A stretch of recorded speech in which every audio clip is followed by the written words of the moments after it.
Morning. Gee. Yeah, nice, man. I like it, man. I gotta get a truck. Got a lot of features as well. The AC not too bad. Yeah, AC nice. What, AC good. ventilation?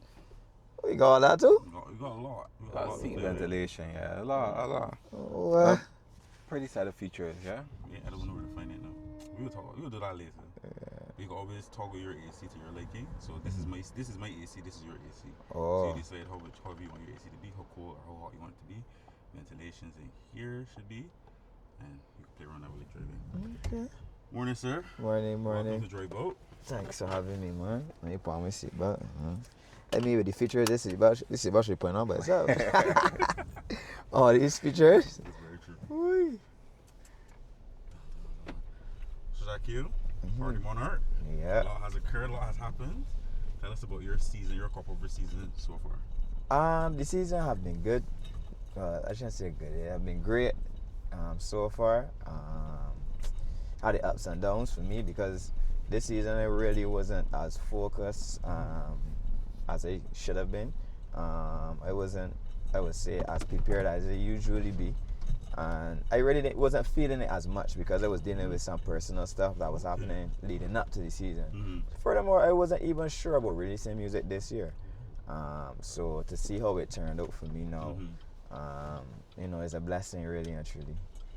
Yeah, because first of all, congratulations for coming second in Party Monarch. Thanks, and even making the finals, because as you say, you had a number of personal challenges. Yeah. It was a very emotional period for you. Yes, That would have been quite hard. As you say, nobody would blame you if you were saying, well, I'm going to take a year out, 2 years out, to be able to deal with myself and catch myself. So to do all that and then put out such a song that really grew on people, that really delivered quite an impact for this season, because normally what people expect from, I guess, that party music, what they call power soca, is not something that specifically speaks to grief. Usually soca music is always very happy, very uplifting, very fun, party, drinking, rum, walking up. So it was good to hear that different aspect from you, to hear that different aspect in that type of music. And I think that explained the type of feedback that you got with response to the song. Yeah. For me, this is the first time I ever wrote anything along this line, because as you say, soca music is usually that happy type of music. And for me, I just wanted to send a message, but I didn't want it to be too, so that's why I tried to play party and to mix it with party so people could understand, maybe this thing could happen to you, or you could go through this by any day. They got some people that literally in Barbados around Cropover time has been going through stuff, and they would just go to one fact or one event, and that could change their whole perspective, whole mood. So for me, it's more to encourage people, I might be going through this here, but what, just come outside for a little time, just come outside, and that one thing could change everything for you. And that kind of worked for me too, so yeah. Really transformed things for you. So how was it? I mean, how was it partnering up with Skinny Fabulous? I think that was a new thing for you. I don't think I've ever seen any music from you where you collaborating with him before. Is, I really don't even do collaborations. Right, really. I was just about to say, I don't know any collaborations. Only body I collaborated is with Coupe, which was a couple years ago, and I probably just did a few years back, and then more recently Real. But in terms of collaborating, I really don't just go out there and jump on. Similar with rhythms too, if a rhythm don't suit me, I really don't force the issue or suit my sound, I should say. So yeah, with Skinny now, I had wrote the song and I had sent it to Darian, who's the producer, Darian Bailey, and big up Darian Bailey, he's very good. Top musician. So Darian sent me back a message a couple days after we were going through the song. He was like, what do you think about adding another artist on it? I was like, to be honest, I was thinking about it in my head over and over, and it's funny you say that, because I was thinking about adding a more aggressive kind of voice on it, because to me it was sweet and singy, but for a party song, you don't want to hear somebody singing in your ears all the time. Right. You need some type of aggression, some type of jump up kind of feel to really push it over the line. And so we went through a number of people locally, and then, but given the time it was, a lot of people were already finished with their projects, people are already locked off and already promoting the stuff for the year, you understand? Come and record something. So then we had to think externally, who would really suit, and it didn't want to just choose any and everybody. I knew Skinny, Daniel Billy had a better relationship with him, so he reached out and he was like, man, I got this song. And from the time we sent the song, he was like, yeah. Boom. He true. The thing is, we sent it to another artist too as well from Trinidad, and by the time he responded, Skinny had already given us the okay, so I can't go back and say, man, well, no, yeah, you understand? So, I think it worked very well with Skinny, though. Yeah. As you say, he brought the right energy, he had the voice, he had the right, and what I liked about his song is it was the right balance, you know. It's not, it could easily have verged off into like very sad, very slow, very sweet soca type music that was melancholic, but it still had a party vibe to it. It's like, even though we're grieving, we're still celebrating, you know, we still celebrating the life, we still celebrating the times, we still giving thanks in a type of way. I think that's what hit home a lot with people too. Is like a lot of people, you know, what people message me DMs saying, "You, this song touched my heart, my soul. Like I was going through this. Like only yesterday, a lady messaged me and was like that she just got diagnosed with cancer. And this song really lift." And to me, like I wasn't even thinking about all that when I wrote the song. I was just thinking about me, like how I have felt. Yeah. And at that time, and I was like, to see the amount of messages and things that coming out from just this song, I was like, it really bigger than I thought, to be quite honest. And that message last night really opened my eyes to like a whole completely. It's crazy. Because that would have been my follow-up question for you. When a song resonates at that kind of level, when you see that kind of response, how does that impact your artistry or your lyricism going forward when you're thinking to yourself? You know, because usually, as we all know and recognize, soca is intended or initially meant to be this kind of happiness, this kind of hype kind of vibe. But when you see that the people are responding to a different kind of soca, is currently prohibited. A different kind of soca, what does that do for you as an artist in terms of dictating where you may go with your music? To be honest, like, alright, so I always tell people when I have conversations with people about songwriting, I just feel like soca is kind of limit me in terms of how I want to write and what I want to say when I'm writing. So like, I just find that I just gotta come all the way down when I'm writing to do soca. Not in a bad way. It's just that soca music is sort of like, I want to hear this, I want to hear that, I want to feel this, I want to feel that. So for me, I just try to make sure that I write in a way where it don't go over people's head, and it is written in a way where it can be catchy, it can be sung easily, and it gets to the point. So like, to see a song like this now, where I throw all out there when I was like, just writing how I feel at this moment. You know, and I can be completely honest, I didn't expect this song to be where it is right now. That's the truth. Like, when I wrote it, I was like, alright, I can do it. I can probably play a couple times, and that's it. But to see how it moved from there to there, it was crazy to me. So tell me about when you had to, obviously, to get into Party Born at the Power Soca finals, you had to perform it too as well. So what made you then put it forward? How did you perform it then that, I guess, won over the judges? Right. So I honestly didn't even enter the song. The people around me who entered the songs, because at that time, a good support system. Exactly. At that time, I was dealing with my dad's funeral and stuff. Right. So and all of that, you did that during the... All of that. Wow. Even when I sang my qualifications for this song was the day before the funeral. Yeah. I take so my hat off to you because I was about to say, dealing with the funeral, the funeral pamphlet, the all of that type of stuff. And I was really involved in the process with my sister and my aunt and my other family. So like, it was not a case where I could have just stepped back and let people deal with it. I had to be really hands-on and involved. So like, even after I had finished the prelim, I was like, it is what it is at this point. Like, I was about to say, you know what, let me just don't. I actually called Ingrid. I was like, I ain't sure if I want I do these qualifications no more. Like, I can't blame you. Yeah, you understand? So I was like, man, I ain't know if I want to do this no more. Even with this song, like, I didn't want to go to the parties nor events. I just want to be home. You know what I mean? Yeah. So what was it that really helped propel you through that? Because you know, grief is one of the more stronger negative emotions. Yeah. But everybody is going through something, whether it be the loss of somebody, whether it's just doubting yourself as an artist, whether it's believing you're not good enough. When you have these negative emotions, a lot of times it stops your artistry. It stops your ability to perform, to make music, to even want to perform your own music. It's true. What is it that?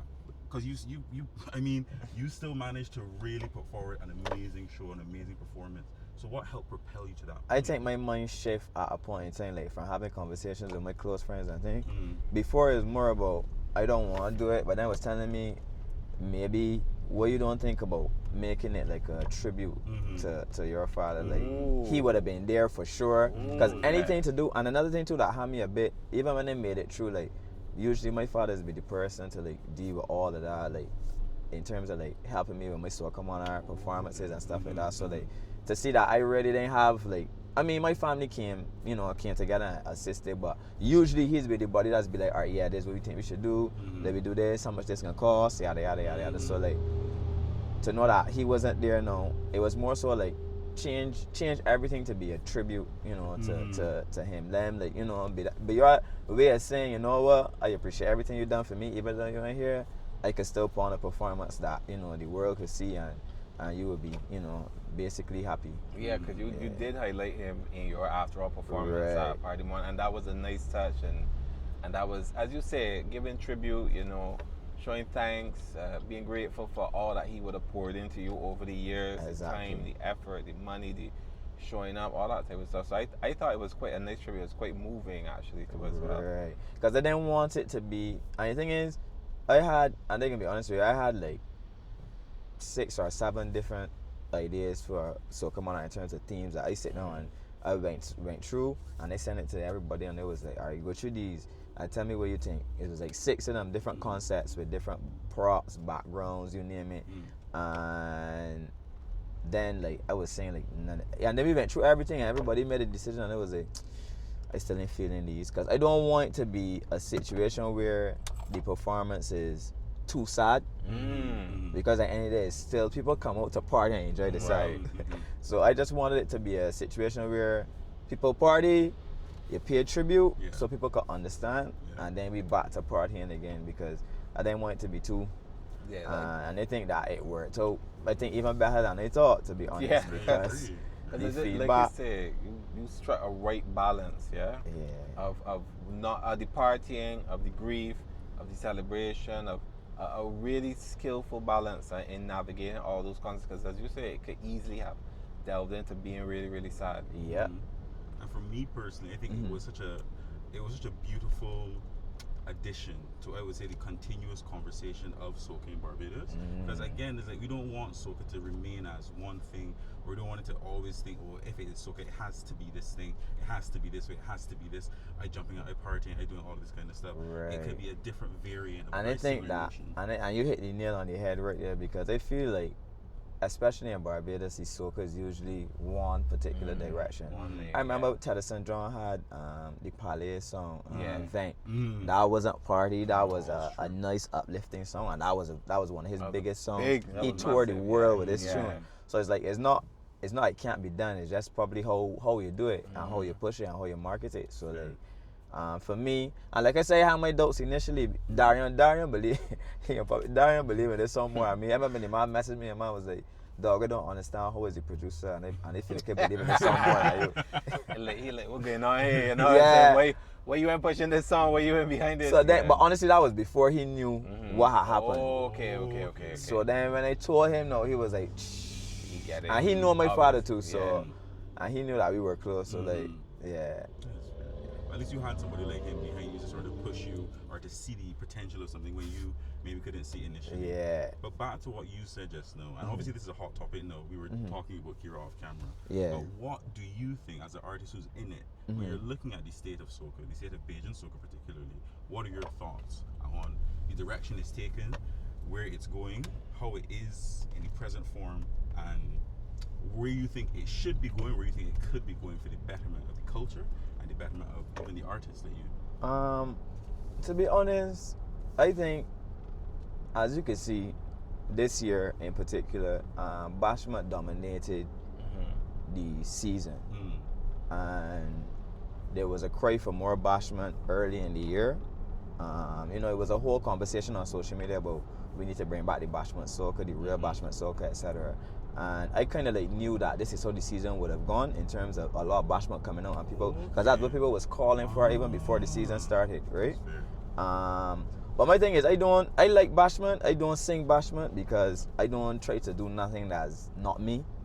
But I think that there should be a balance. And in this year in particular, they got a lot of nice songs out there, but I guess the people, the audience just gravitated to what they like. And I think what a lot of artists need to do now is try to find creative ways to get their songs to kind of like go viral, kind of, because that's what's really determined what song gets popular in this. Because we only got like, let me be realistic, we only got like 2 months to get your song popular.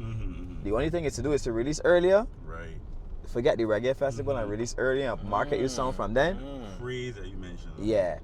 And or you try to release in May and fight with everybody that releasing in May.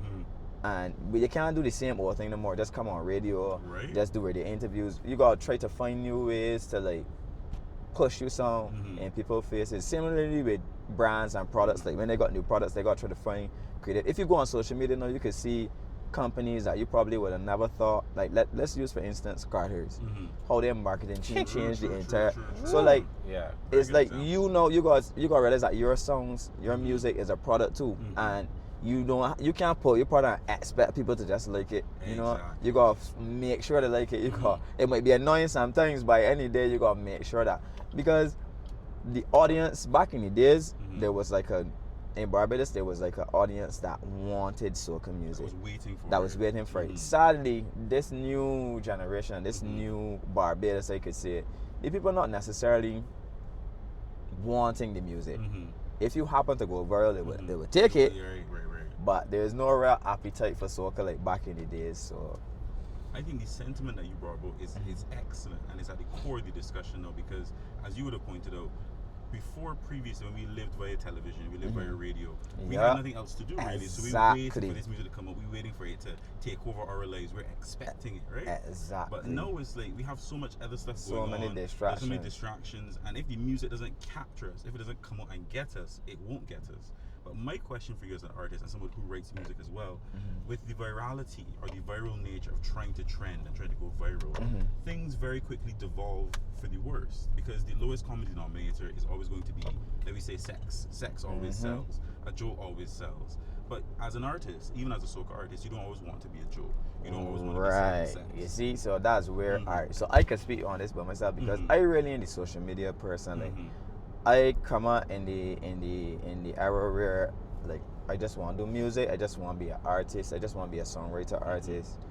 But in these times now, you have to be a content creator to be an artist, and you can't sit down in your shell. You gotta break out. The hard thing last year for me, I think, is when I really came out to who I used to be to who I am kind of now. When I had Asphalt, like I literally started to do content, the video and Kensington parking lot, all of that, the hard hat, and the dance. I was like, oh, this is a new angle from him. Like, I've not seen this before. You started the podcast last year too? Yeah. Yes. That's very So like, I had to do different things, because I was saying, Shaquille, you're putting out good music, but the music just there is like, you can't just keep wasting these songs all the time. So I was like, you know what? I can do a bit more of this and research. I watch other artists on TikTok, not only in the Caribbean, outside the Caribbean. I watch them on TikTok, I watch them on social media. I see how they does, try to understand a bit more about how to market yourself without coming over too like corny or too annoying. Right. Because there's a thin line. There's a thin line. So you gotta be able to do it where you're not too, because that could turn off people, Quick. That could turn off people. So, and in Barbados, it's even worse. It's a funny crowd. They will love you today and hang you tomorrow. That is it, boy. Them celebrating like your coronation and like Game of Thrones, you getting behead, and them screaming out. Them want to see the blood. So it's such a funny balance to strike. Boy, you hit the nail on your head there. Let me tell you. I've seen artists that was flying high 1 year. Boy. Next year, the people want to hear you. The thing, even when we were talking to Mikey was saying the first year he got boo. The crowd's tough, Real tough. It's not, as you say, it's not a walk in the park where you throw up music, people like it, and it's gone like that. Or it's like you think that because you good this year, you hot this year, you're gonna forever be hot. Nah, it don't work so. It don't work. People want you had the next year. It's like you putting up for. I tired of seeing all that type of. So you never really quite know. And so it's, as you say, it's always a very tricky balancing act. It's always trying to get to know your audience too as well, and building the audience out. Who for you? Right. For you, so I was yeah. now about to say that. So like one of the other things that I started to do last year now was to build a fan base. And I think it all stemmed from people knowing my songs. Like a couple years ago, people knew my songs, but they didn't know who I was. Who you were as an artist, yeah. And it was like, but I gotta do something. Like I said before, I wasn't really that social media kind of person. I was more pop music, and I would perform and I get my bookings. But I found that people didn't really know. So last year, I started to build like a little fan base now. When I started to sing the older songs and really connect everything, people was like, this man was doing this thing for a while. So build a fan base. I would tell any artist to build a fan base, build a core following that no matter whatever you put out, they can support it. Even if they think it's trash, they can still support it. Say, you know what, my boy, he bad, but we getting on the road with it. Exactly. He can come back stronger next year, you know? Exactly. Yeah. And that is key, especially in soca, because the market is so small and so many artists. So narrow, in a very narrow time of year. For just as you say, immediately after like Trinidad Carnival done, you gotta hit the road. Other than that, you landing in May and everybody putting out music at the same time. Everybody trying to get a road march hit. Everybody trying to get in the hit. Everybody want to be in your face. They want the bookings. Artists like undercutting. They come in and perform for free. They just want to get out there. It's like that's another thing too. Like very hard market. It's a very hard market. And then also you gotta come out. People saying the music ain't good. Yes. And the evolution. What, as you say, what people expect in the way that people are not hungry to seek out music. Like I think the crowd at Party Monarch this year was a different crowd than what you would see generally back in the days. It's true, because you wouldn't normally get people coming to listen to soca music going out to the tents. They want to hear what's happening. They want to see when new songs coming out. They want to see you perform. It's not like that anymore. People want to be spoon-fed things on the screen. They want to land right and you lap, and it must be tailored to exactly what they want to hear. Exactly. And that, funny enough, the thing that they want to hear changes every year, you know. So, and you don't know. But that's the thing, you don't know. So for me, like anytime I start to do music nowadays, I start to look at the trends in music, not necessarily in Barbados, but the trends worldwide, because I find that that's influenced a lot of what people want to hear every year.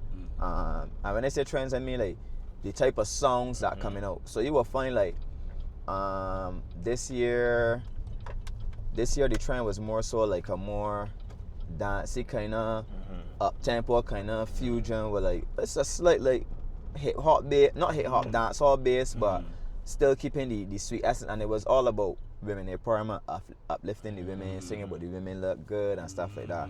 So I found like, and that's why they top tier too, because it was like, man, maybe a song about uplifting the women would be more so, because that's what the trends were showing at the time. So I find like you gotta do a little research and don't just make it about, I know half of being an artist is about how you feel and what you want to express, but sometimes you gotta sit down and think the market that you're in and see like, if what I want to sing about this market want to hear, because then you can just be releasing music for releasing it. I think that's the difficulty of the Bajan market specifically. Exactly. It feels as if, I would say, I don't think, for me, and this may be a hot take, I don't think Bajans know what they want until they have it. So they have something in front of their plate, and then they will decide, I want this, or I don't want this. You don't want but it. For anybody trying to predict, or for anybody trying to say, this is what the Bajan taste is, or this is what the Bajan market wants right now, it's a very finicky kind of market. Yeah. So then where does that leave you as an artist? Because you want people to resonate with the music. You want people to be able to say, well, I like this song, I like this artist. But at the same time, it's like, they're so fickle that you can't possibly make any inroads as to what they want to do. So how does that affect the planning of the artistry? For me,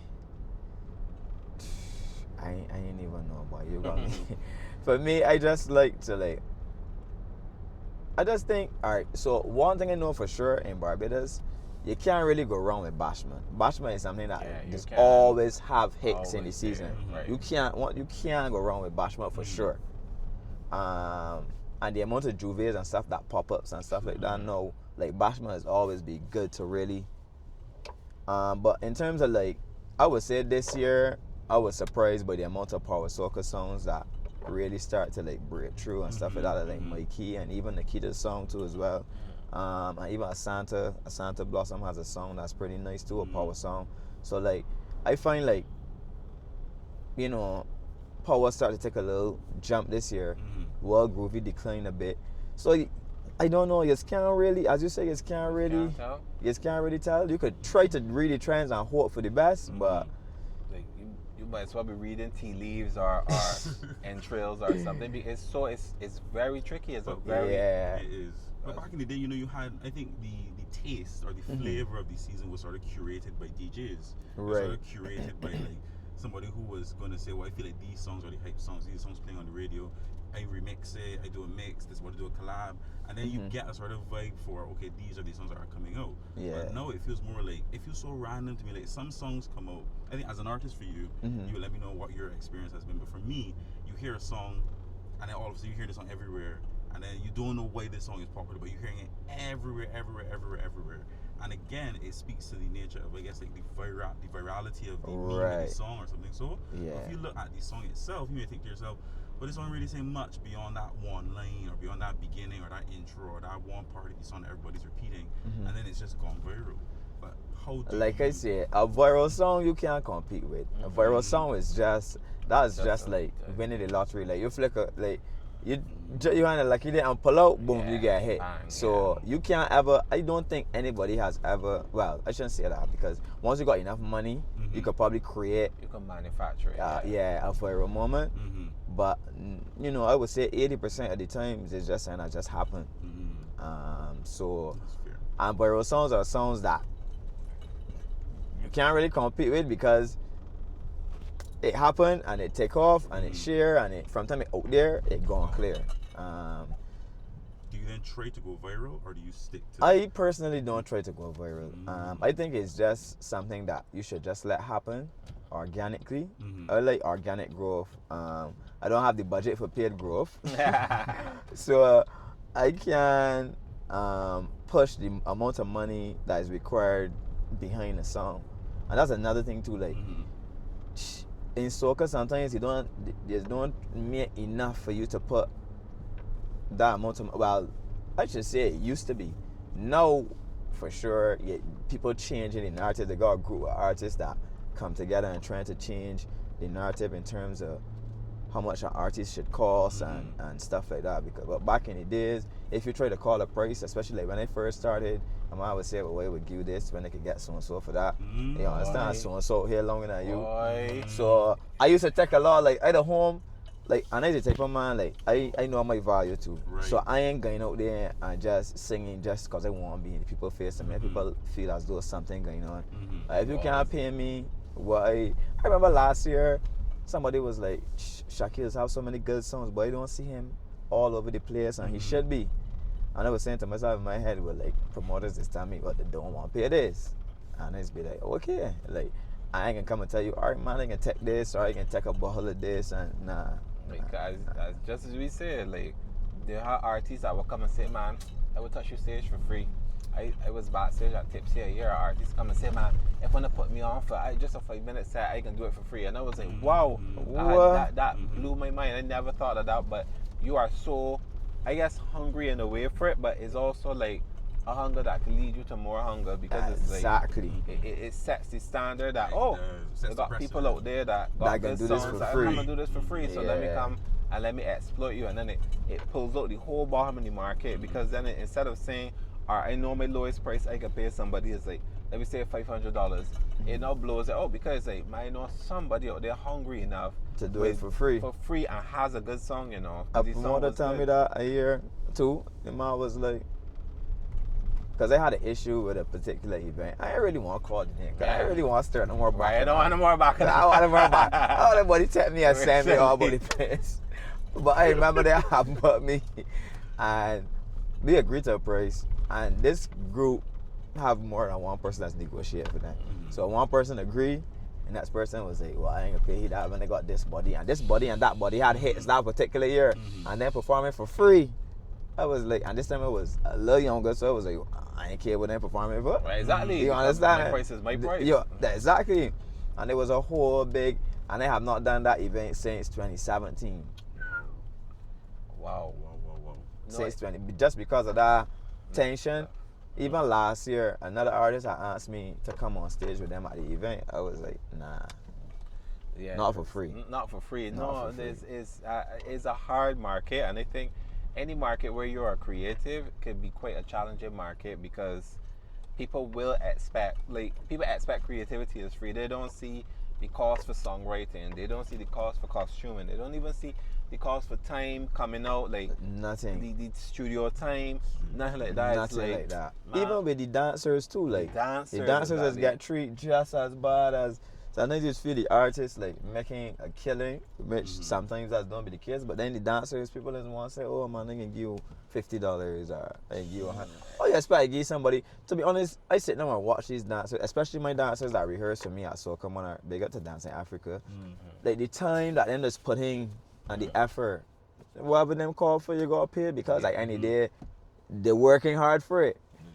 And you work hard the whole season. You want costuming. Somebody got to choreograph it. You got to rehearse all this type of stuff, and then somebody want to look at all of that. Don't see any of the background stuff, and just say, "Man, we can give you $50. We can give you $100." And you want to know what is really annoying me the most about all of this is that, and I got friends that in the industry in soca from other islands, and you know what I'm telling me, but we love Barbados. Man, say, they must be laughing at me like, they must be like, boy, we love Barbados. Whatever we call for this guy. Listen, we can't do a whole episode. I have heard a rumor where the Jamaicans will say, yeah, we love Barbados. You come down there and want to just print money down there. Literally, the man just charge some prices and be like, well, I can just tell them this here to see if the boy. The man say, okay, no problem. All right, normal. But then when it's come to the Bajans, and you call in just was like a price, a medium price, not nearly in the realm of the tens of thousands, and it's be like, why you gotta pay you that? Why should I? Same as you say, this body who is in the game longer than you and more hits, and again them for that. For this, exactly. Why I should pay you this price? Shaquille, you as a Bajan artist, how does that honestly? I know I don't want to get too controversial, but how does that make you feel? You put so much hard work. Even this year, you put so much of your heart, so much of your soul into your music. Somebody calls you to perform this song because so many people resonate with it. People are message you saying, "I love this song saved me, this song helped me through a hard time," and then a promoter, anybody's calling you to do an event and say, "Man, come do this for free." Nah, like I just feel like it's like a slap in your face, really. Like to me, it's disrespectful to come and ask anybody to come and perform for free. Work for free. You understand? Come and work for free. Like you having a show that having thousands of people, and then on top of that, what I think is extra disrespectful is if you flying in local acts. You understand? And you paying them what they want. You paying them out in hotels. You getting in vehicles, but you can't pay an artist $40,000. Voice assistant is currently prohibited. You can't pay an artist not even 3,000, like 2,000. Like you crying out a man price to want to get man $500 or even free. When you flying their acts, nah, that's disrespectful. And as you said, flying their acts, giving them per diems. Yeah. Sometimes bringing in bands. Sometimes bringing in bands. Dancers. Sometimes bringing in entourage. You gotta meet them riders, you know. You as you say, hotel, pick up, airport transfers to and from, and it's like all of this you gotta do. But then when it's the local acts, it's like I can beat you down to as close to zero as possible. And then it's like and leverage it on, you know, like kind of like you should be grateful for the opportunity to perform on this stage. Exactly. That's what it's trying to make it seem. Like. You know, this and to me, doing this type of stuff, you know.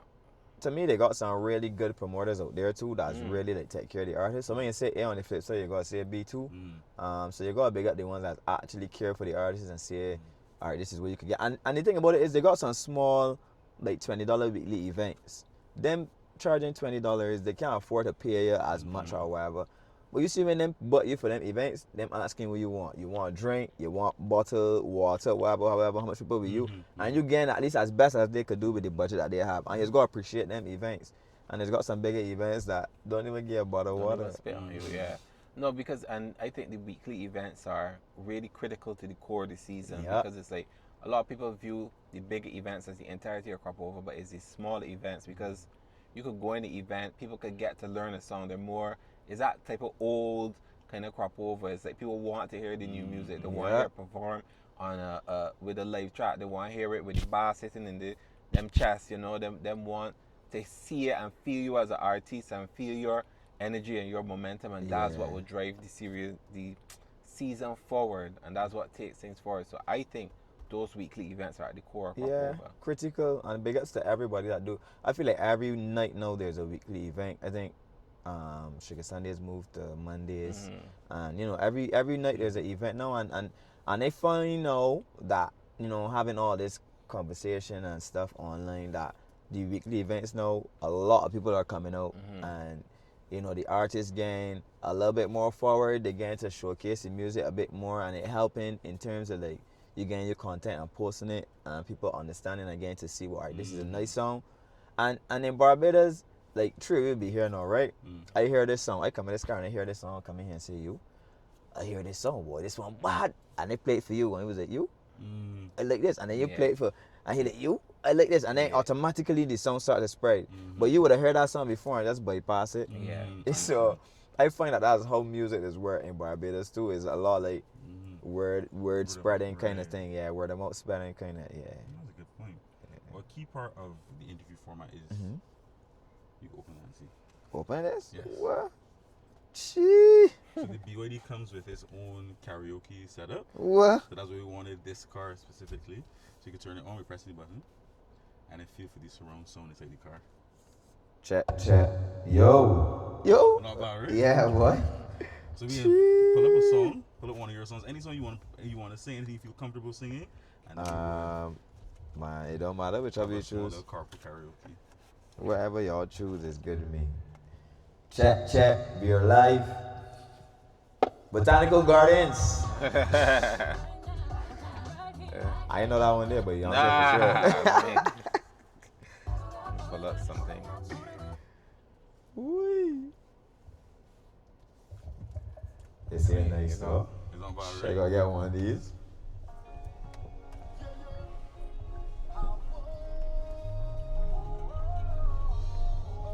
Yeah. We've been through it all, through the fire. So much people gone, love them forever, but really after all we face, it's a blessing. We still here to party another day. Pour me a drink anytime we link. This life we gon' live to party another day. Pour me a drink anytime we link. This life we gon' live. Take a pic for your memories. Every moment cherish it. Good people lost on the way, so enjoy life every day. All this money that we make, we can't take it to the grave. No way, could be a fete, could be a line, could be a party. Just call me, I'm ready. We've been through it all, through the fire. So much people gone, love them forever, but really after all we face, it's a blessing. We still here to party another day. Pour me a drink anytime we link. This life we gon' live to party another day. Pour me a drink anytime we link.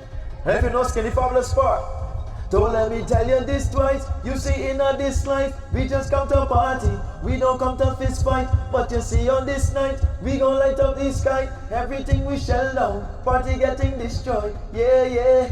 All this money that we make, we can't take it to the grave. No way, could be a fete, could be a line, could be a party. Just call me, are you ready? We've been through it all, through the fire. So much people gone, love them forever, but really after all we face, it's a blessing. We still here to party another day. Pour me a drink anytime we link. This life we gon' live to party another day. Pour me a drink anytime we link. This life we gon' live to party another day. Party another day. Yeah. Party another day. Big up the Drive Bout series. Yours truly, Shaquille GFG. For sure. Big up BYD. Karaoke system sounds sweet. Party another day. Wow. It was such an honor to be able to listen to that song. Wow. You want to give us another one? Yeah, you can sing this. Let me turn my car. Top tier. Check. We ready? Pull that back. You put it back right top, man. Ladies, this is top tier. You know I like to sing for the ladies. Yours truly, Shaquille GFG. We on the Drive Bout series. Let me go sing. Face car never decline, girl, you look good. Face car never decline. You don't compete with nobody else. We going for gold again. Let me get straight to the point, girl, you're so good looking. How when you bubble up your waist, girl, I don't know you bouquet. Face car never decline, girl, you look good. You're too sweet, Cody. Face car never decline, girl, you look good. Them can never deny that you're top tier, baby. Top tier, oh. Top tier, girl, I can't lie. Top tier, baby. Top tier, oh. Now if you listen to this series in your car or your home, listen. Perfect combination, girl, your face and your body match. Forget the tea, your body is the coffee shop, girl. You showing off when you wind up. You top shelf like designer. Body major, never minor. In case you need a reminder. Let me get straight to the point, girl, you're so good looking. How when you bubble up your waist, girl, I don't know you cooking. Face car never decline, girl, you look good. You're too sweet, Cody. Face car never decline, girl, you look good. They can never deny that you're top tier, baby. Top tier, oh. Top tier, girl, I can't lie. Top tier, baby. Top tier. Top tier, girl, I can't lie. You don't have to try, girl, you're fine, and you know that. Take a pic, post a snap, let them rate you. Face with the A, body get to be, but, be. Put me in your close friends, and let me see, but, baby. So let me get straight to the point, girl, you're so good looking. How when you bubble up your waist, girl, I don't know you cooking. Your face car never decline, girl, you look good. You're too sweet, Cody. Face car never decline, girl, you look good. Them can never deny that you're top tier, baby. Top tier. Top tier, girl, I can't lie. Top tier, baby. Top tier, oh. Top tier, girl, I can't lie. I got a count on this. You reminded me that you had another interview where you were saying, but the Cardi that you left it in specifically, it was very Bajan. Yeah. That people really responded well to this. And so I like Asphalt. What I wanted to say about Asphalt earlier is that, like, because of the way where they play on words and stuff like that, this could easily have been a Bashman Soca song, you know. Like you did, it really could have been, because it reminds me of the playful nature of how Bashman Soca used to be. The songs that Siffy win with. You know, Maintenance Man, all that type of stuff. So it easy could have been, even the way that you brought it across with the video and stuff like that. You set this on a different beat, and this easily could be Bashman. Yeah, Bashman. Interesting. You might send me home to do something. Pull up my laptop and see. Say, what would this sound like? I like that. I guess the benefit for you is that you're a songwriter. You don't have to worry about, all right, let me see if somebody bring a song to me. It's stuff that you could go home and experiment with on your own. Right. That's the thing for me. Like, and like I was right. A lot of people think that I know music tall in terms of like actual. I would think so. Yeah, like I don't even play an instrument. That's the truth. Wow. Nah. Wow. Get that impression. Yeah, I actually thinking about. I had to start, playing around with the piano, trying to.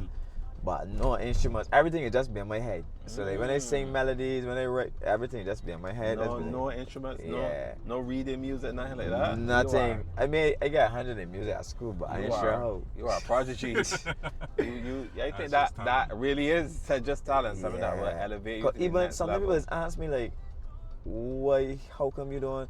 I was saying, I hope that if I don't go and learn music, like the actual theory part, if it don't affect how I hear melodies, how I write and stuff like that. So that was my only concern. Not saying that I against it, but I was trying like this thing is just kind of natural to me.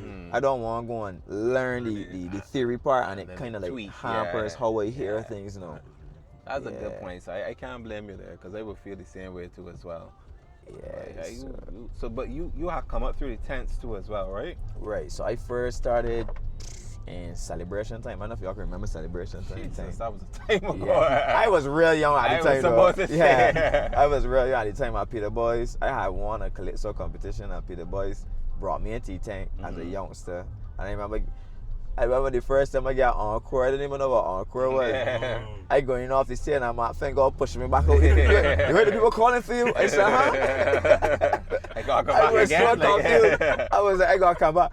And then I sing it again. Now, you know, sometimes with encore, at that time, they were just saying the verse and chorus, first verse. And they go on the second verse and my finger, I said, come off, man, you gotta come off. I said, you confusing me. What were you saying? But it was fun times, and that was Celebration time. And then, after that, the next time I went in was House of Soca. So I transitioned from there into House of Soca. When that because Peter Boys had done with the thing at the time. And then Sharon asked me, you know, what do you think about coming in House of Soca and stuff like that. So, and I'm currently still in House of Soca thing, I like Sharon by here. I got a big shit Sharon every pick up all the young talent and put them in and give them a platform, you know. And you can see how many young Calypsonians and soca artists that came out to House of Soca thing. You could look and see, like. No, she has a vision. She really delivered it, and really, just as she would have said, because we interviewed her too as well, she would have talked about like taking that talent and encouraging it, and she's saying like otherwise, outside of the tent, where you gonna perform? Like everybody ain't gonna pick up and perform, so the tent gives you an idea of costuming, performance, crowd response, all the type of stuff that would ultimately would have led you to the second place in the Party Monarch, because you would have prepared for it through the tents. You come up in that background, because even like some of the artists was asking me, like, you know, was like, boy, you handle yourself like a superstar kind of thing. Like, then was expecting me to come out and be like on that, because I could perform there at the weekly events but then when you get on the big stage, it's really got to elevate yourself, and everybody can step from that step to the next. So for them, it was like you handle yourself real well. You perform. Even the same Mikey that came first. Mikey came to me as soon as I came off the stage. Mikey came to me. I was like, listen, that was a boss performance. The man was like, top. The man literally told me that. For me, like, that's why I wasn't ready to up over heels in terms of like a lot of people wanted me to win, yes, but like for me, it was more one, to pay tribute, and two, to just show people in Barbados that, you know, I'm more than just because I might be a bit reserved and keep to myself kind of when it comes to music. I could express myself, but at that level where you could, you could say, well, I got the talent to be carrying Barbados to the next level, be just soca to the next level. Hands down, I would not take that from you at all, because it's like the performance, the way that you did it, the tribute, the fireworks, like it was, as you say, people think, man, Shaquille, you know, he got a nice song, but I'm looking for he no way, you know, he not top 3, top 4, you know, he's a nice fella, but you know. Listen to me, I can show you one of the things too that fuel this shit, right? So I went on Twitter the night before, and I see everybody got the top 3 and top 4, and I can't remember seeing I probably see my song like 1. I probably see 1 or 2. I thought myself, man, these people really underestimated me, but not in like a barbie on them. Was like, you know what?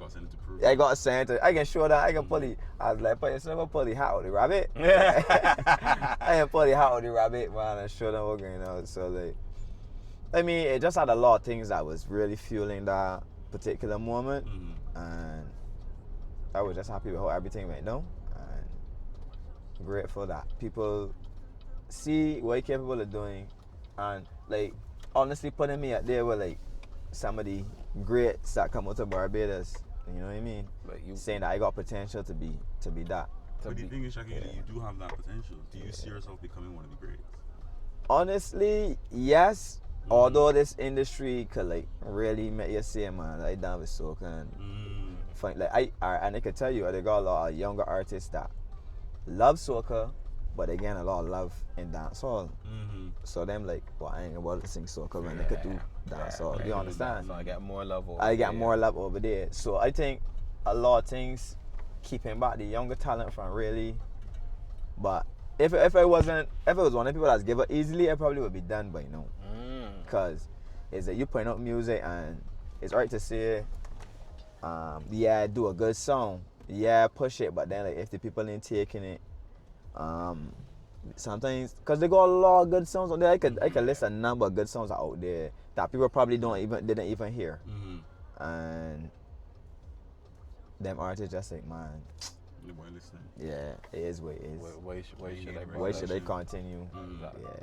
One of the final questions I have for you is, if you had to describe Cropover in one word, what word would you use? Wow, you put me on the spot here.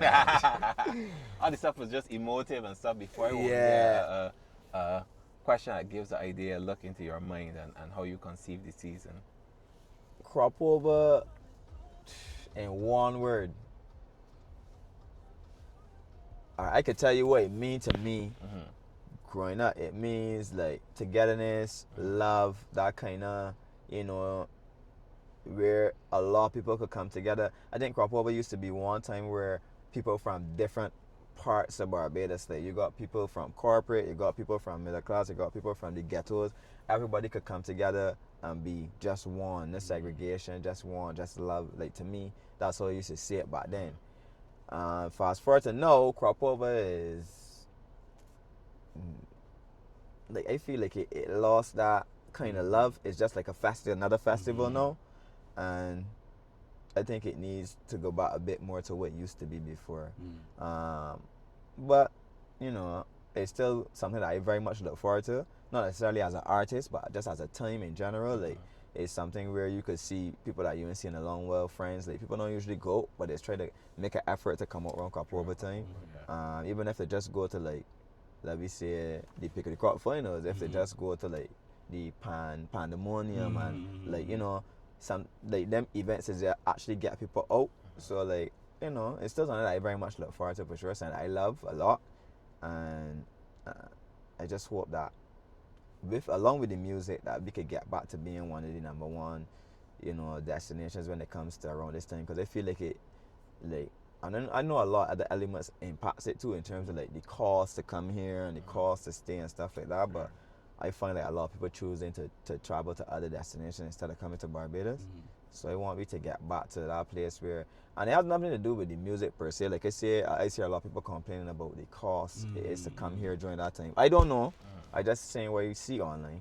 But I want people out there that watching this and that to know that Barbados is a lovely place. Cropover is a lovely time to be here, and I feel that you should come and try to enjoy it and take in something, not only the big commercialized fests, but sometimes the smaller things like you see in $20 parties or pandemonium or pick of the crop, junior kaduma. Like come and see these things, come and see what there is to see out here, and maybe you will get a different perspective. Well, Shaquille, thank you so very, very much for joining us here on Drive Bout. It has been an absolute problem. Pleasure having you. I had a blast. It was good, very informative. I get to share some, look behind the scenes at you as an artist. That's what we really wanted, the Shaquille that everybody doesn't see. Don't get to see. Yeah, it's true. I mean, I had a good time. I like the whole idea of the series too as well, and I hope that people will tune in and as you do more artists and stuff like that. I actually started to watch the episodes this morning too, so that's good. Yours will be out very soon. Yeah, exactly. I did it very soon. All right, thank you very much for having me, man. All right.